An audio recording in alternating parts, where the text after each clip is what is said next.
क्या आप जानते हैं कि चंद्रदेव जो रात की शांति और सौंदर्य के प्रतीक माने जाते हैं, उन्हें खुद भगवान गणेश ने श्राप दिया था। जी हाँ, वही चंद्रमा जिसे देखकर लोग मनोकामनाएं मांगते हैं, जिसे देखकर लोग कविता लिखते हैं और जो प्रेम और सौंदर्य का प्रतीक है, उसे स्वयं गणपति ने साबित कर दिया। लेकिन ऐसा क्यों हुआ? चंद्रदेव ने ऐसा कौन सा अपराध किया था कि गणेश जी को क्रोधित होकर उन्हें श्राप देना पड़ा?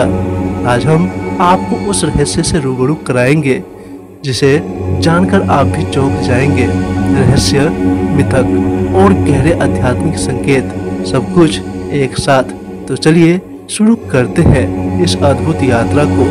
चंद्रदेव, जिन्हें सोम, इंदु, शशि आदि नामों से भी जाना जाता है, वे ब्रह्मा जी के मानस पुत्र माने जाते हैं।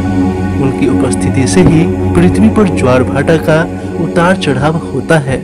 रात्रि का सौंदर्य, मन की शांति, कल्पना, कविता, प्रेम और शीतलता, ये सब चंद्रदेव से जुड़ी बातें हैं। हिंदू धर्म में चंद्रमा का विशेष स्थान है। सोमवती अमावस्या से लेकर कार्तिक पूर्णिमा तक कई पर्व चंद्रमा से जुड़े हैं। लेकिन इतने पूजनीय चंद्रदेव ने ऐसा क्या किया कि गणेश जी स्वयं नाराज हो गए? भगवान गणेश विघ्नहर्ता, बुद्धि और विवेक के देवता हैं। वे बालक रूप में भी बड़े तपस्वी और महान ज्ञानी माने जाते हैं। गणेश जी के सामने कोई अहंकार नहीं टिकता। वो करुणा के सागर हैं। लेकिन जब धर्म का अपमान होता है, तब उनका क्रोध भी प्रचंड हो उठता है। यही वजह है कि चंद्रदेव का अपराध इतना गंभीर माना गया कि गणेश जी क्रोधित होकर उन्हें श्राप दे दिया। ये कहानी गणेश चतुर्थी के पर्व से जुड़ी है। एक बार भगवान गणेश ने भोजन के बाद विशालकाय मोदक खा लिए। पेट भर गया, परंतु अभी भी भोजन का आनंद ले रहे थे। उसी समय वे अपने वाहन मूषक पर सवार होकर निकल पड़े। रास्ते में एक सांप से उनका सामना हुआ।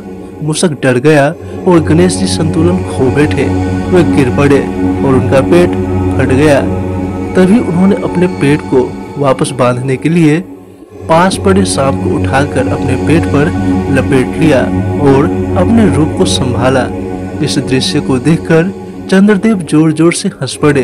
हाँ, चंद्रदेव ने गणेश जी का मजाक उड़ाया। यह हास्य नहीं, अपमान माना गया। गणेश जी का मन आहत हो गया। उन्हें ये हंसी धर्म का अपमान लगी। उन्होंने तुरंत चंद्रदेव को श्राप दे दिया। गणेश जी ने क्रोध में आकर कहा, आज से जो भी चंद्रमा को देखेगा उसे कलंक लगेगा। लोग तुम्हें देखकर निंदित होंगे। तुम्हारा सौंदर्य भी दोष से ढक जाएगा। यह श्राप चंद्रदेव के लिए बहुत बड़ा संकट बन गया। चंद्रमा का सौंदर्य ही उसका अस्तित्व है। कलंक लगते ही उसका महत्व घट जाएगा। चंद्रदेव भयभीत हो उठे। चंद्रदेव रोते हुए गणेश जी के पास पहुंचे। उन्होंने क्षमा मांगी और कहा, हे विघ्नहर्ता, मुझे क्षमा कर दीजिए। मेरा उद्देश्य अपमान करना नहीं था, बस हास्य में ये भूल हो गई। गणेश जी करुणा से पिघल गए। उन्होंने कहा, श्राप वापस नहीं लिया जा सकता, लेकिन उसका प्रभाव सीमित कर देता हूँ। जो व्यक्ति मेरे जन्म उत्सव गणेश चतुर्थी की रात्रि को चंद्रमा को देखेगा, उस पर कलंक लगेगा। बाकी दिनों में उसका प्रभाव कम होगा। यही वजह है कि गणेश चतुर्थी की रात को चंद्रमा देखने से बचने की परंपरा है। यह सिर्फ एक धार्मिक नियम नहीं, बल्कि आध्यात्मिक चेतावनी है।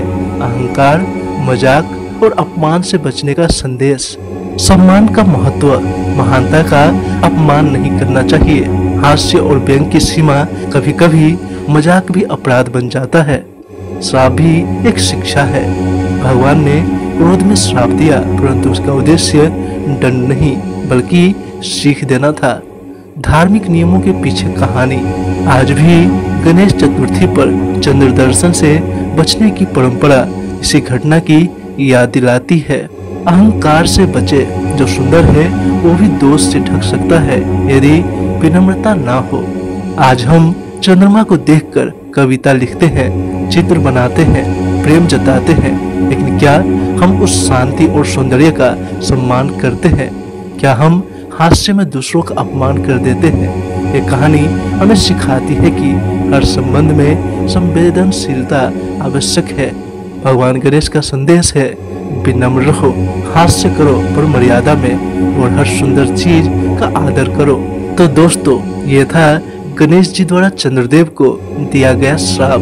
अब आप बताइए, क्या आपको लगता है कि चंद्रदेव की हंसी गलत थी या यह एक मासूम मजाक था? कमेंट में अपना विचार जरूर साझा करें। और अगर ऐसी ही रहस्यमय कहानियाँ पसंद है तो इस वीडियो को लाइक करें, शेयर करें और चैनल को सब्सक्राइब करना ना भूलें। अगले वीडियो में हम आपको बताएंगे और भी अद्भुत रहस्य।